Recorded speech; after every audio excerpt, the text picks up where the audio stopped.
In the quiet little town of Maybrook, exactly at 2:17 a.m., something beyond explanation happens. 17 third-grade children suddenly and silently leave their homes in the middle of the night, walking out into the darkness, never to return, all except one boy, Alex Lilly, the only child who remains, and from that moment the town spirals into fear, paranoia, and chaos, with desperate parents searching for answers and angry neighbors pointing fingers at their suspended teacher, Justine Gandy,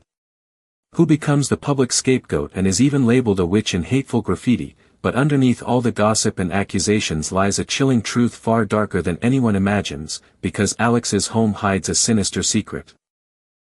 His seemingly caring Aunt Gladys is in fact a malevolent witch who has survived for years by draining the life force of children using the dark magic of a mysterious potted tree, a living source of supernatural power, and she has placed Alex under a deep hypnotic influence, forcing him to lure his classmates one by one into her grasp so she can keep herself young and strong. And while Justine tries to clear her name, and Archer Graff, a grieving and determined father, digs deeper into the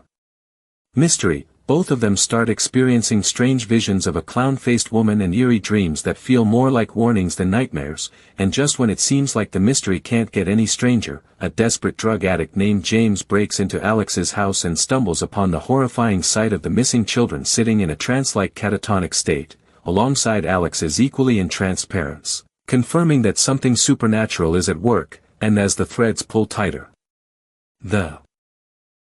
danger explodes into full chaos.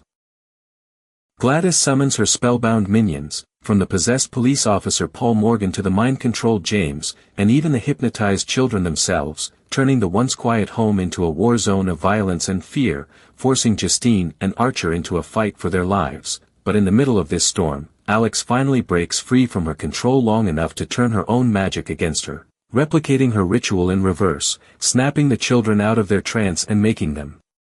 turn on Gladys in a furious, vengeful attack that ends her reign forever. The witch is gone, the children are freed, but the psychological scars remain, and as Alex leaves town to live with a safer guardian, Maybrook itself is left forever changed, haunted by what it has seen and by the knowledge that evil can hide in the most ordinary places. And what makes Weapons stand out is not just the supernatural twist, but Zach Cregger's masterful multi-perspective storytelling, the way it jumps between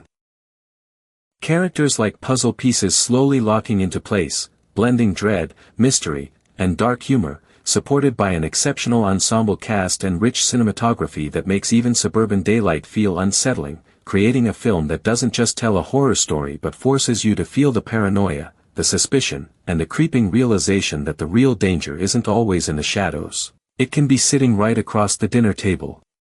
Hope you enjoy this. I'm ask one question to you must reply. If 17 kids vanished from your street tonight, what's the first thing you would do?